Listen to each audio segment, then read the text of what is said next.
Most people think confidentiality in coaching means what you say in this room stays in this room. Simple, clean, done. It's not that simple. Early in my career, I was coaching a senior leader when his line manager, the one who had actually sponsored the engagement, pulled me aside and asked, "So how is he doing? What's his progress like? What are the details?" Completely well-meaning. And there were questions I could not answer, not because I didn't have the answers, but because the moment I did, I would have broken something far more important than a rule. I would have broken trust. And without trust, coaching is just an expensive conversation. There are things coaches don't always say out loud.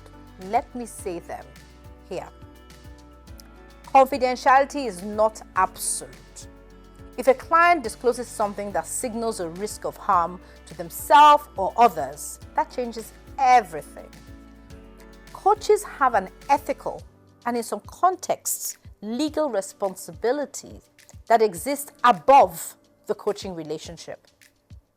The International Coaching Federation's Code of Ethics is explicit on this.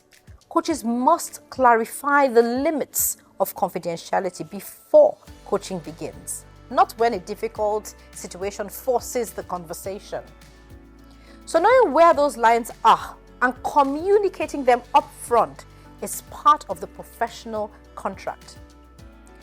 Then there's what many coaches find to be the most complex dynamic in organizational work, the sponsor relationship.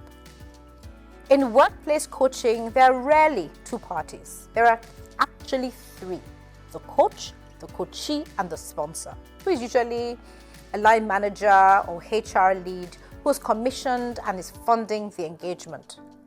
The sponsor wants to know if it's working. The coachee needs to feel safe enough to be genuinely honest. So these two needs exist in constant tension.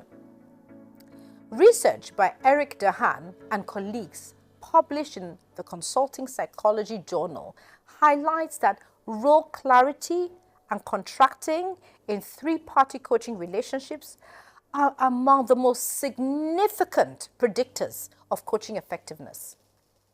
Managing that tension upfront, ideally through a deliberate three-way contracting conversation, determines whether the coaching space stays psychologically safe or quietly becomes a performance reporting relationship in disguise. There's something else worth naming. Coaches carry things. Breakthroughs they'll never put in a report. Disclosures that sit with them long after the session ends. That weight is real. And it's one of the core reasons why supervision exists. The European Mentoring and Coaching Council and the International Coaching Federation both position regular supervision not as optional professional development, but as an ethical responsibility. A confidential space where coaches themselves can process what they're holding, maintaining their own psychological health, and ensure their clients, in turn, continue to receive quality care. So underneath all of this is one foundational truth.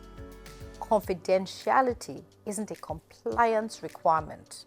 It's the container that makes everything else possible.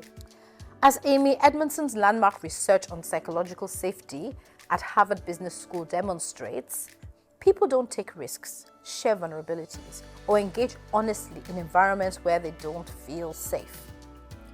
Coaches don't open up because a coach is brilliant. The coachees open up because they feel safe. If you remove that safety, you remove the entire point of the work. So here's a reflection. And it applies whether you're a coach or someone who has been coached. If you're a coach, have you explicitly told your client what confidentiality means in your engagement?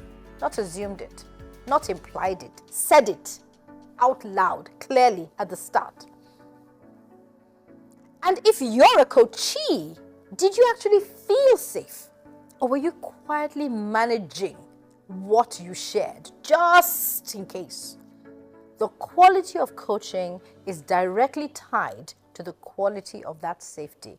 Everything else follows from there. Share this with a coach or a leader who needs to hear it, and subscribe for more every week. See you in the next one.